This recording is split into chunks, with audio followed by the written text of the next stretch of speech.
भाइयों, ये आधार तो अब जाने की तैयारी में है और चलते चलते आवाज तो उठाता ही जाऊंगा कि समझ के रहते। हमारा एक शिष्य है योगेंद्र, हमसे दीक्षा ली। एक भागवत में हमने जाने के लिए कहा कि बेटा मैं 10 महीना बीमार रहा हूं, शरीर असमर्थ है, चले जाना। उसे खर्चा में 10,000 रुपए दिए, वो नहीं गया। हम पहुंचे वहां तो उन भागवत वालों ने हमें बड़ा अपमानित किया। दोबारा एक भागवत में आया, उसने माला डाली। हमने कहा तू मेरा शिष्य नहीं है, तूने मेरे आदेश का ही पालन नहीं किया। तो भक्तों, मैंने इसलिए नहीं कहा उससे कि तू मेरे मतलब में नहीं आया। मैंने ये कहा कि गुरु को परमात्मा से बड़ा माना गया। गुरु बाड़े गोविंद में से देख लियो कर गौर, हरि रूठे पर ठोर है, गुरु रूठे न मिले वो ठोर। परमात्मा से बढ़कर के गुरु को माना है विद्वानों ने, हमारे संत भगवानों ने। लेकिन जब बात उसे बहुत बुरी लगी, उसने चारों तरफ कह दिया मेरी बहुत बड़ी बेइज्जती हो गई। मैंने ये कह दिया कि बैठ, तू मेरा शिष्य है। तो बाकी जो गुरके थे इधर उधर से फोन करना शुरू हो गए, गंदी गंदी बात। मुझे दुख नहीं है, मैं जब से समर्थ हुआ मैंने अपने वंश को उजाले में लाने की कोशिश की। मैंने पढ़ाए सिखाए कि हमारे जाने के बाद हमारे वंश में दीपक जलते रहे, कोई दीपक बुझ न जाए। लेकिन हमारी जो आज गुरु बनते हैं सो मेरे सिखाए हैं,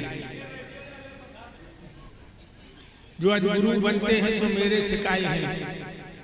बजा मेरी वजह से मजा दुनिया ने उड़ाए हैं। मिटा कर अपनी हस्ती हमने सैकड़ों मुर्दे जाए। लेकिन वो गाली देने वाले हो, अगर हमें गाली देने से तुम्हारी रोजी रोटी चल जाए, हमें गाली देने से तुम्हारी भागवतें अगेला बढ़ जाए, और जी भर कर दो।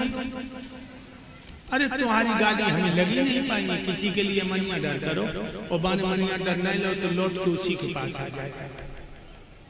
तुम गाली दोगे, हम तुम्हारी गाली को गाली नहीं मानते। क्योंकि भाइयों, जो चारों तरफ से तिल पर डाल डाल के हमारे अपमान के शब्दों को प्रयोग कर रहे हो, ये तुम्हारे लिए अभिशाप है।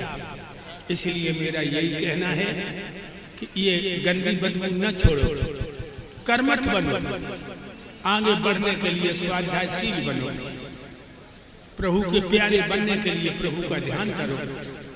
मेरा यही कहना है। और हमारे शिष्य भड़क गए, कहने लगे मैं इनके खिलाफ भरूंगा, ये करूंगा, वो करूंगा। मैंने कहा नहीं, तुम कोई मत भरना इनके खिलाफ। फिर उनमें तुम में कोई भेद नहीं है। इसलिए मैं अपने शिष्यों को भी डांटते हैं, कोई भी न बोले। बोलो कहां तक बोलोगे, एक दिन अंत आ जाएगा। कितने भी ऊंचे उड़ जाए पक्षी, एक दिन जमीन पे आना है। तो मेरे भाइयों, तुम लोगों से भी मेरा यही कहना है कि अपने बड़े बूढ़े का अपमान मत करना। तुम्हारा बुजुर्ग तुम्हें एक बार गलत भी डांट दे तो उसे भी वरदान मानना। हमारे शिष्य हुए सूर्य चेतन, ब्रजेश, जिनको मैंने कई बार डांटा, गालियां भी दी हमने, 2-1 बार थप्पड़ भी मारे। लेकिन उन लोगों ने मेरा डांटना, मेरी गाली वरदान समझी। आज दुनिया से चले तो गए हैं, लेकिन अपनी रोशनी, अपनी झलक, अपनी चमक, अपनी प्रतिभा को छोड़ के गए। मुझे आज उनके ऊपर घमंड है।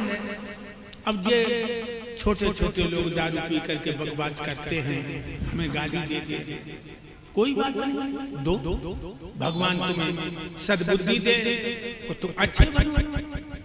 कि एक हमारा बहुत शुभ चिंतक पुण्य आत्मा नरेंद्र सर, जो हमारे इतने शुभ चिंतक हैं, आगे पीछे हमें आगाह करते रहते हैं एक बार तो मैं उनको अपना गार्ड ऑफिसर कहें तो गलत नहीं होगा, उन्होंने जब भी कहा होगा तो हमें धैर्य, तसल्ली और अच्छी तरह सुझाव दिए सुंदर। उन्हीं के कारण मैं बोल गया हूं कि जो लोग हमारे खिलाफ बदलू छोड़ रहे हैं, छोड़ो।